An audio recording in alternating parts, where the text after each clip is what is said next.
제325회 임시회 주요 안건을 알려드리는 포항시의회 의정포커스입니다. 포항시의회 제325회 임시회가 9월 5일부터 9월 19일까지 15일간의 일정으로 모두 마무리됐습니다. 시의회는 이번 임시회에서 예산결산특별위원회를 새롭게 구성해 2025년도 제2회 추가경정 예산안을 심사 의결하고 포항시 그래핀 산업 육성 및 지원에 관한 조례안, 포항시 환경공공시설 주변 영향지역 지원에 관한 조례안, 포항시 식품적계업 5개 영업에 관한 조례안, 포항시 장미도시 조성 및 진흥에 관한 조례안, 포항 주차장 설치 및 관리 조례 일부 개정 조례안 등 39건의 안건을 심의했습니다. 또한 5명의 의원이 시정 질문을 통해 다양한 지역 현안에 대해 날카롭게 지적하며 적극적인 대응을 주문하고 13명의 의원이 현안에 대한 5분 자유 발언과 의사 진행 발언을 펼쳤습니다. 먼저 이번 임시회 각 위원회별 주요 활동을 살펴보겠습니다.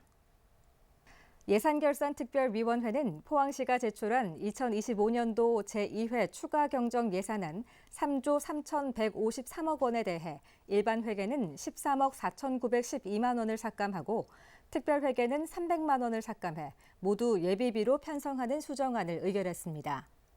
의회운영위원회는 포항시의회 의원연구단체 구성 및 운영조례 일부 개정 조례안 등 5건의 안건을 원안 의결하고 간담회를 통해 제326회 임시회 의사 일정을 협의했습니다. 자치행정위원회는 포항시 읍면동의 명칭과 관할 구역에 관한 조례 일부 개정 조례안 등 6건의 안건을 원안 의결하고 2025년 제2차 수시분 공유재산관리 계획안을 수정 의결했습니다. 또한 간담회를 통해 동빛 문화창고 1969 특성화 전략과 운영 계획에 대해 보고받았습니다. 경제산업위원회는 포항시 그래핀 산업 육성 및 지원에 관한 조례안 등 9건의 안건을 원안 의결하고 간담회를 통해 에이펙 정상회의 연계 포항관광 활성화 추진 계획 등에 관해 보고받았습니다. 복지환경위원회는 포항시 환경공공시설 주변 영향지역 지원에 관한 조례안, 포항시 식품적계업 5개 영업에 관한 조례안 등 8건을 원안 의결했습니다. 건설도시위원회는 포항시 장미도시 조성 및 진흥에 관한 조례안, 포항시 주차장 설치 및 관리 조례 일부 개정 조례안 등 4건을 수정 의결하고 5건을 원안 의결했습니다. 다음은 제2차와 3차 본회의에서 실시된 시정에 관한 질문에 대해 소개합니다. 김은주 의원, 이다영 의원, 전주형 의원, 정원석 의원, 그리고 최강렬 의원 총 5명의 의원이 시정 질문을 통해 현안을 지적하고 대책 마련 등을 촉구했습니다.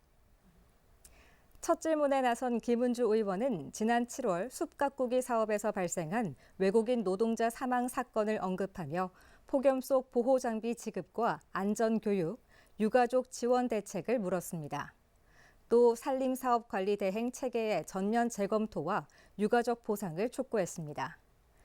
이어 30년째 표류 중인 동해지구 토지 구획 정리 사업의 추진 현황과 조합원 권리 보호, 공사 중단 이후 안전관리 감독 문제를 지적하며 불법 사토 반입, 예산 투입, 법적 조치 여부와 재발 방지 대책을 요구했습니다. 두 번째 시정 질문은 이다영 의원이 이어갔습니다.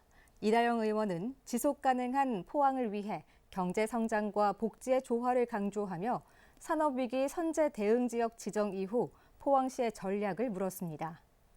특히 중소창업기업 성장과 연구기관 자원을 활용한 스타트업 도시 포항 육성, 그리고 시의 허브 역할을 주문했습니다. 또한 통합 돌봄과 방문의료 지원센터 운영을 언급하며 취약계층 지원 확대와 돌봄 수요 증가에 따른 대응 전략을 질의했습니다. 세 번째 시정 질문은 전주형 의원이 맡았습니다. 전주형 의원은 학상공원 특례 사업과 관련해 항도초 통학로 개선 협의 부족을 지적하며 대책을 요구했습니다. 또 중앙동 공원 접근성 향상, 빈집 정비 등 주거 환경 개선 방안을 물었습니다. 이어 포항 상륙작전 소티제 전투, 여천 3.1 만세 운동의 기념사업 부족을 지적하고 원도심 근대문화유산 보존과 활성화 방안에 대해 시의 입장을 물었습니다. 네 번째 시정 질문은 정원석 의원이 이어갔습니다. 정원석 의원은 올바른 정책 방향이 우선돼야 한다며 시정 전반을 질의했습니다. 기업 유치와 일자리 창출 전략, 초고령 사회에 대비한 노인 정책을 묻고 부서 간 협업 부족에 따른 사업 중복 문제를 지적하며 컨트롤 타워 역할을 강조했습니다. 또 관광 활성화, 문화 인프라 운영 효율화, 시민 이용률 제고, 대내외 경제 여건 변화에 따른 재정 운영 전략 등을 물었습니다. 마지막 시정 질문은 최강렬 의원이 이어갔습니다. 최강렬 의원은 해월 최시영 선생의 사상이 오늘날에도 중요한 가치가 있다며 포항시의 기념사업 추진 미흡을 지적했습니다. 유허지 관리와 기념시설 부족 문제를 언급하며 기념관 건립과 환경학교 부지 활용 계획을 질의했습니다. 또 경북 일대 동학 유적지와 연계한 해오름 동맹 역사 관광화 사업 추진 필요성을 강조하고 전문 인력 운영과 문화유산 전담 부서 신설에 대한 시의 입장을 물었습니다.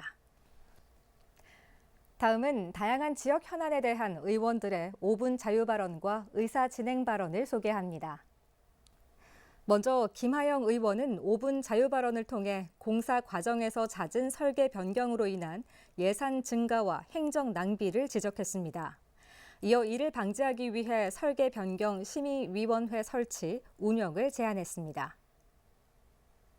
조민성 의원은 포스코 제1고로 박물관화 계획이 3년째 지지부진하다고 지적하며 제1고로를 산업유산으로 보존하고 철강 역사기념관으로 조성할 것을 촉구했습니다. 이어 정원석 의원은 국내외 정세와 지역 주력 산업의 어려움을 언급하며 포항이 AI, 양자, 벤처 창업 등 첨단 산업도시로 변모해야 한다고 강조했습니다. 이를 위해 전력 인프라 구축, 유연한 조직 운영, 산업 구조에 맞는 정책 수립을 제안했습니다. 양윤재 의원은 해병대의 준 4군 체제 전환과 포항 해병대 1군단 창설 필요성을 주장하며 이를 통해 지역 인구 유입과 정주 여건 개선 효과를 기대할 수 있다고 말하고 포항시의 적극적인 노력을 주문했습니다.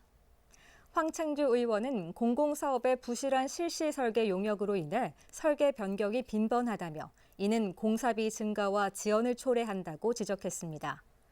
대책으로 전문가 검토 의무화, 용역사 평가 관리 강화, 의회 사전보고 확대를 제안했습니다.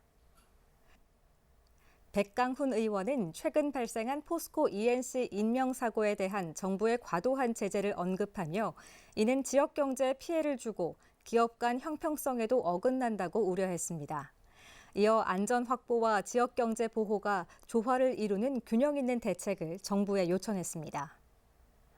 김성조 의원은 지역의 위기를 기회로 바꾸기 위해 포스텍 연구중심 의과대학 설립, 포스코 글로벌센터 건립, 영일만대교 건설, 수소 환원 제철소 추진 등 미래 먹거리 전략이 필요하다고 강조하며 이를 위한 의회의 적극적 역할을 촉구했습니다. 박칠룡 의원은 음식물 쓰레기 적환장 불법 운영으로 인한 처리 대란을 우려하며 에코빌리지 조성과 동시에 자체 처리 시설 설치를 통해 근본 대책을 마련해야 한다고 주장했습니다. 김상민 의원은 민간공원 특례 사업의 높은 기준 수익률, 과다한 간접비, 협약 비공개를 지적하며 실시 협약 변경, 협약 내용 공개, SPC 자본구조 특혜 논란 해소를 위한 포항시의 역할을 주문했습니다. 최강렬 의원은 냉수리 신라비 발견일인 4월 6일을 기념일로 지정하고 포항시 차원의 내고장 포항 문화유산 가꾸기 행사 개최를 제안했습니다. 이를 통해 문화유산 보존과 시민 관심을 높이자고 강조했습니다.